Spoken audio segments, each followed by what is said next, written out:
Crating our dogs heavily restricts their agency. And particularly in the US, this is not something that we give enough consideration when making the decisions related to when and for how long we will crate our dogs. When a dog is crated, their agency decreases dramatically. The way that they can move their body, the sleeping positions they choose, are dramatically limited. They can't choose their sleeping surface. They can't move away or closer to different sights or sounds or smells. They can't investigate things that are interesting to them. They can't engage socially with other beings in the house. They can't seek out ways to get warmer or cooler. There often isn't room to engage in enrichment activities. Pick up a toy, find a good chew. In many cases, the dog doesn't even have the option to go get a drink when they're thirsty. And on top of this, dogs already lack agency in their day-to-day lives. We have major control over their physical exercise, the type and the duration and how long, and their social interactions, who they engage with and how and when, what and how much and when they eat. Most people they encounter in the world cannot understand what they're saying.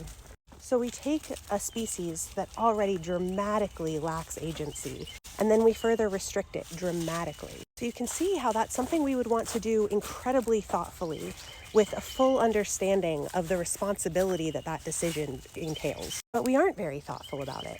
And often dogs are crated 8 hours throughout the day and then 8 or 9 hours overnight. They spend more than 2/3 of their life in a crate.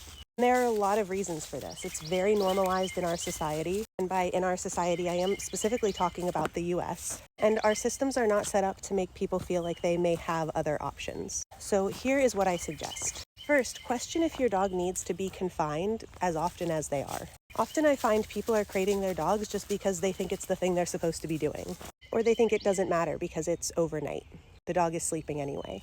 But as we've already discussed, having the agency to decide your sleeping position and where you're sleeping and get up in the middle of the night to take a little walk around or get a drink of water makes a huge difference. And if your dog does need to be confined to be safe home alone, I would want to know more about that, because ideally, dogs can be safe home alone without being crated.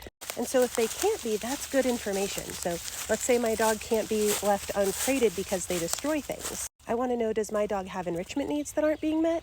Does my dog have separation-related distress? Is my dog being stressed out by things happening outside of the house while I'm gone that they can hear and see? In many of those cases, confinement may actually be contraindicated and significantly making that underlying issue worse. And if my dog does need to be confined for whatever reason, can I find a way to do that that's less restrictive than a crate? Can I close doors or use baby gates to block off parts of the house or separate animals?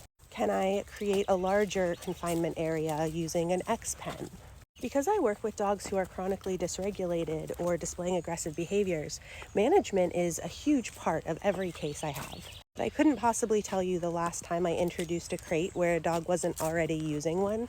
And in cases where a dog is already using a crate, often we are looking for ways to make that no longer necessary and or to dramatically increase their agency when we are using confinement as part of our management.